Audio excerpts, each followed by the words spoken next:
saya akan menyampaikan satu hadis, yaitu hadis qudsi dari sahabat Anas bin Malik yang diriwayatkan oleh Imam Baihaqi. Bismillahirrahmanirrahim.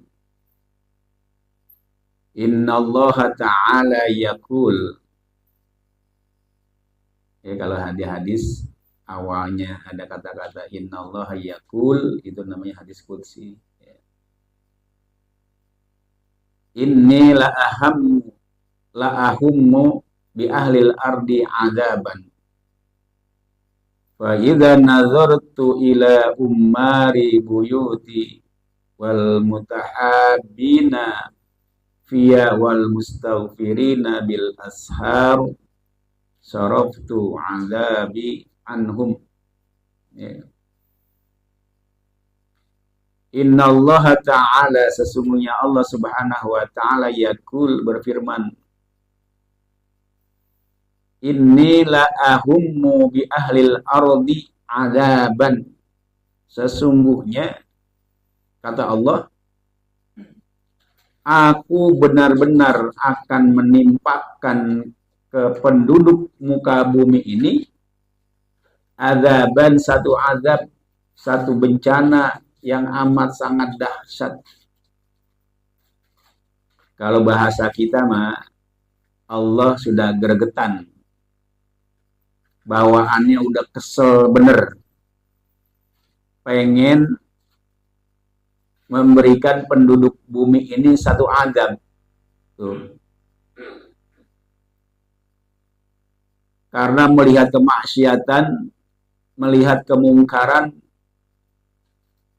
yang kalau diberikan petunjuk hanya didengar, tapi diulang lagi. Bahkan cenderung ucapan-ucapan ulama, para kiai sudah lagi tidak didengarkan.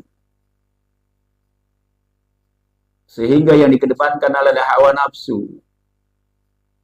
Begitu kemaksiatan merajalela di mana-mana, maka Allah Subhanahu wa Ta'ala sudah kesel, sudah greget kepada penduduk bumi, ingin menurunkan satu bencana. Fa idza nazartu ila ummari buyuti wal mutahabbina wal mustaghfirina bil ashar saraftu azabi anhum. Fa idza nazartu, tapi kata Allah, aku, kata Allah, masih melihat, ya, masih melihat ila ummari buyuti, kepada orang-orang yang memakmurkan masjid-masjid. Buyuti itu rumahku, maksudnya masjid. Masjidul Huda khususnya, atau masjid-masjid yang ada di muka bumi ini. Masih ada orang yang mensiarkan masjid. Masih ada orang yang gemar ngurusin masjid. Masih ada orang yang peduli akan masjid. Wal mutahabina, dan orang-orang yang saling menyayangi satu dengan yang lainnya. Masih ada itu. Wal mustaghfirina bil ashar, dan ada orang yang meminta ampun di waktu sahur. Waktu sahur jam berapa? Ya, jam 3 sampai jam 4. Ya, orang sedang enak tidur, tapi ada orang yang bangun malam, tahajud, beristighfar kepada Allah Subhanahu wa Ta'ala, minta mohon ampun agar kampung ini khususnya dilindungi oleh Allah Subhanahu wa Ta'ala. Kita seharusnya berutang budi, ya, dengan mereka-mereka orang-orang soleh yang bangun malam untuk bermunajat kepada Allah Subhanahu wa Ta'ala, beristighfar, mohon perlindungan kepada Allah Subhanahu wa Ta'ala. Kalau dalam hadis lain dikatakan, dan juga ada bayi-bayi yang masih nete kepada ibunya. Ya, masih ada orang baik istighfar kepada Allah Subhanahu wa Ta'ala, Kemudian ada yang masih saling menyayangi satu dengan yang lain. Kita alhamdulillah di Cipulir khususnya. Alhamdulillah bersyukur kita nih. Ya. Ditakdirkan oleh Allah Subhanahu wa taala satu kampung yang masyarakatnya relatif sejuk, ya, relatif nggak beringas, relatif guyup dibanding masyarakat-masyarakat atau kampung lain. Tuh, kita ini bersyukur tinggal di sini. Nggak direpotin sama lingkungan, nggak dibuat resah sama lingkungan. Sekalipun ada yang berbuat onar di kampung kita, bukan orang sininya. Orang dari mana-mana berbuat tidak benar di kampung kita. Tapi asli orang sininya dan penduduk sininya saling asah, asih dan asuh. Terbukti, alhamdulillah di masjid kita masih bisa mensiarkan masjid. Bukti dengan pembangunannya, dengan kompaknya kita saling memberikan kontribusi satu dengan yang lainnya. Dengan ilmunya, dengan tenaganya, dengan materinya. Begitu juga kita satu dengan yang lainnya guyup. Ini kalau di kampung lain belum tentu nih mau hadir kayak gini. Malam Senin, mendung, gerimis. Tapi alhamdulillah di Raudatul Jannah malam Senin malam pertama besok mau kerja, tapi tetap hadir. Ini bukti daripada persatuan kita. Bukti daripada persaudaraan kita antara satu dengan yang lainnya. Ya. Maka dengan adanya itu masyarakat, dengan adanya itu penduduk bumi, saraftu adabi anhum, maka aku kesampingkan azabku dari mereka. Artinya apa? Dengan manusia masih ada yang beristighfar di tengah malam, masih ada yang berkasih sayang satu dengan yang lainnya, masih ada yang memakmurkan masjid, maka azab Allah ditunda. Azab Allah nggak jadi diturunin. Tuh, kita berarti alhamdulillah berutang budi ya sama orang-orang yang baik. Tuh, ya. Sebenarnya Allah sudah greget banget nih ya dengan penduduk-penduduk bumi yang memang banyak maksiat. Tapi alhamdulillah ya banyak utang budi kita terhadap mereka-mereka yang betul-betul istiqomah ya. Ada yang beristighfar, ada yang memakmurkan masjid. Kita tinggal enak menikmatinya, ya, harus bersyukur. Itulah hadis qudsi yang dijelaskan bahwa Allah Subhanahu wa taala azabnya reda karena masih ada hamba-hamba yang beristighfar di tengah malam.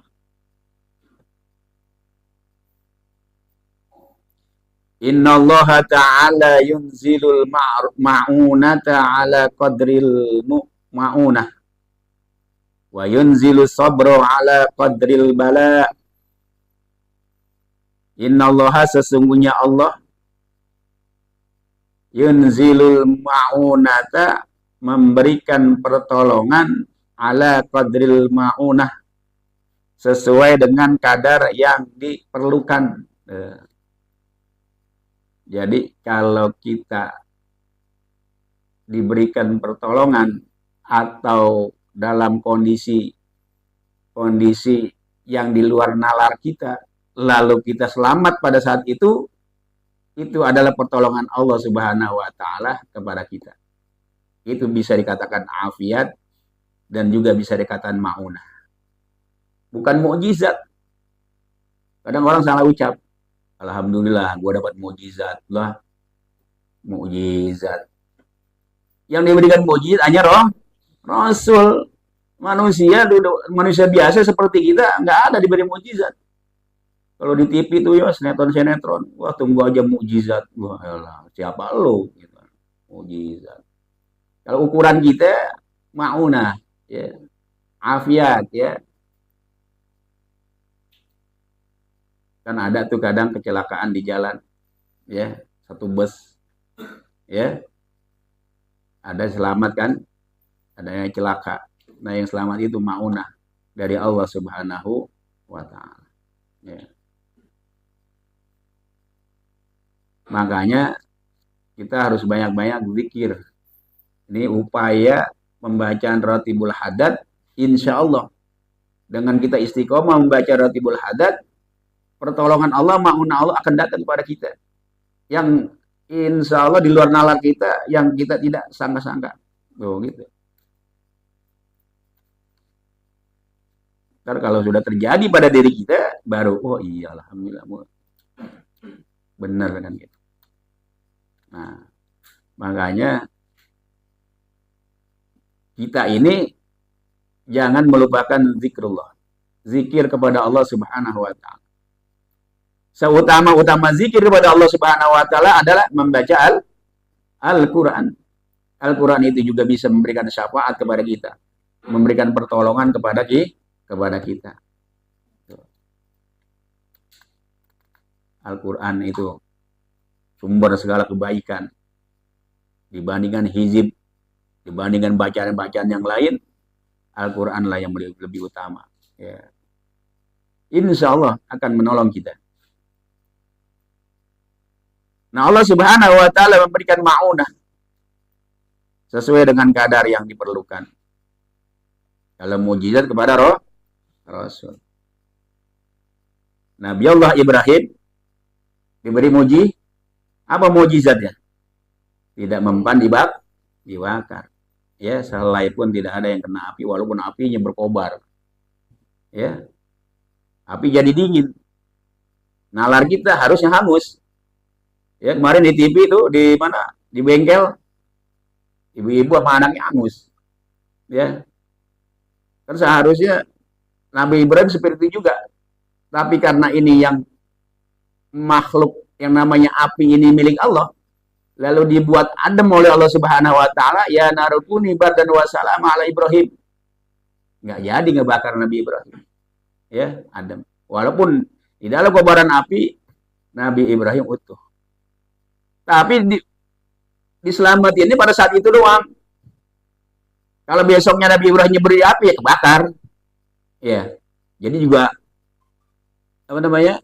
Mujizat juga enggak sembarangan juga gitu. Jadi pada saat diperlukan. Ya. Tongkat Nabi Musa membelah. Enggak setiap saat laut dibelah-belah, enggak gitu. Enak banget tongkat dimain-mainin gitu. Ya enggak. Pada saat itu mendesak, ya kan pertolongan Allah Subhanahu wa taala. Ya. Dikejar oleh bala tentara Firaun, ya. Allah kasih petunjuk. Nah, terbelahlah laut. Enggak setiap saat begitu. Nah, makanya Allah juga memberikan kepada kita ma'unah sesuai yang diperlukan. Kita dalam kondisi apa ya, murat-marit, bingung, ya kadang. Tapi tanpa kita sadari Allah kasih pertolongan. Nah, itu ma'unah dari Allah SWT. Maka kita jangan, sekali lagi, jangan jauh kepada Allah Subhanahu. Kalau Allah sudah cinta kepada hambanya, kepada umatnya, daripada umat Nabi Muhammad, dan cinta kepada hambanya kita semua ini, kalau udah dicintai Allah, nggak pakai minta Allah kasih gitu. Kadang-kadang kita ngaku sebagai hamba Allah, belum tentu mengakui kita hambanya. Betul. Kita kenal sama Noing di atas, Prabowo. Kenal nggak? Prabowo kenal sama kita? Ya boro-boro gitu. Nah, begitu juga kita sama Allah, hamba Allah. Belum tentu Allah itu mengakui kita. Jadi untuk menjadi hamba Allah, sepertilah ikuti Nabi Muhammad Sallallahu Alaihi Wasallam dengan perilakunya, bagaimana dia ibadahnya, bagaimana hubungan sosialnya. Nah, kalau sudah itu dilakukan, insya Allah mengakui kita sebagai hambanya. Kalau sudah kita diakui, dapat legitimit segala sesuatu apa yang kita inginkan dengan mudah, ya. Gitu. Maka orang-orang soleh yang dekat kepada Allah Subhanahu wa taala kan kelihatannya hidupnya nggak bingung dia, enak aja ya. Padahal kalau kita lihat secara kasat mata kesehariannya biasa-biasa aja. Tapi Allah tolong, itulah keberkahan orang-orang soleh yang dekat kepada Allah Subhanahu wa taala. Bukan rezeki yang dia cari, malah beliau yang dicari rezeki. Nah begitu. Rizko ini, rezeki itu ada dua. Rezeki yang kita cari, ada rezeki yang nyari kita. Enakan yang mana?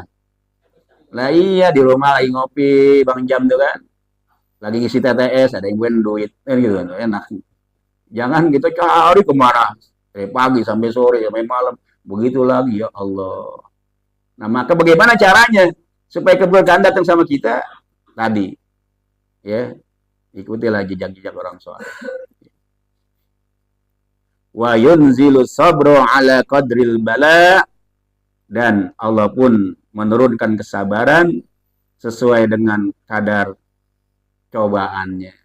Jadi kalau Allah memberikan ujian kepada masing-masing hambanya nih, karena Allah ngerti hamba ini sabar dengan ujian itu. Lihat. Menurut kacamata kita berat, tapi kalau menurut Allah enggak. Seperti apa yang saya derita nih sampai sekarang ini, udah 3 tahun nih yang jalan, ya berat. Tapi Allah kasih saya gitu, berarti saya mampu gitu untuk menjalankannya, sabar. Nah gitu. Begitu juga ya kondisi-kondisi yang ada pada jamaah sekalian, baik dengan istri, keluarga itu. Sebenarnya ujian itu Allah berikan, Allah nggak zalim sama kita. Kita kadang-kadang nyalain Allah. Ya Allah begitu berat ujian saya. Enggak. Berarti Allah paham, ngerti ujian yang dikasih kepada kita adalah sesuai kadar kesabaran. Nggak mungkin di luar kemampuan. Cuman kita kadang kurang bersyukur.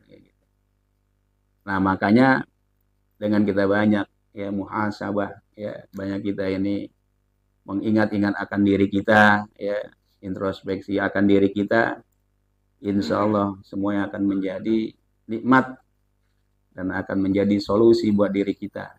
Ya, kenapa Allah memberikan kita seperti ini? Kita kembalikan kepada Allah Subhanahu wa taala. Pasti di balik itu ada hikmahnya. Kalau kita kaji pasti, ya.